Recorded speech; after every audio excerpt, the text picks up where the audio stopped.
And now, an Apathetic Fable, the first one of Season 3, because apparently we're doing seasons now.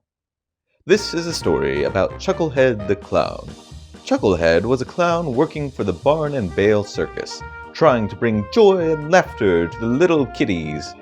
Unfortunately, the little kiddies ran away screaming anytime Chucklehead came near, as they had an irrational fear of people with big feet. Chucklehead decided to do the only thing he could do when faced with an injustice outside his control. He began to whine and complain very annoyingly. The noise attracted Mr. Bale, one of the circus owners.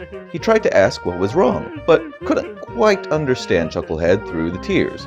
So he assumed the clown was crying because Mr. Barn was getting all the credit for starting the circus, leaving Mr. Bale feeling inadequate.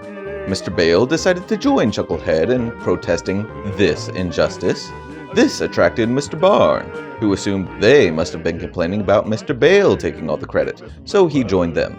Then came Lefty, the right-handed juggler, who naturally assumed everybody was protesting the circus only carrying left-handed torches, which he just dropped and had burned down the big tent.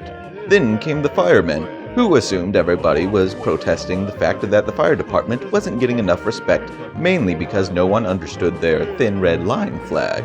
The ambulance people came by with a similar complaint regarding their thin white line flag.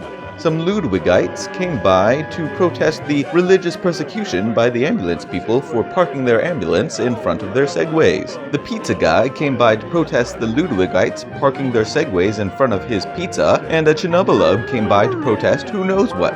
Nobody knew what it was protesting, or even what a Chinabalub was, but by golly it was there and it was protesting something. You know, it was about the point when the Chinabalub showed up that Chucklehead realized this wasn't very fun. In fact, he felt quite miserable. So he went down to Big Bob's house of staple removers and got himself a hot dog. He enjoyed the hot dog very much and felt better afterwards, which just goes to prove people like a wiener more than they like a whiner. The end.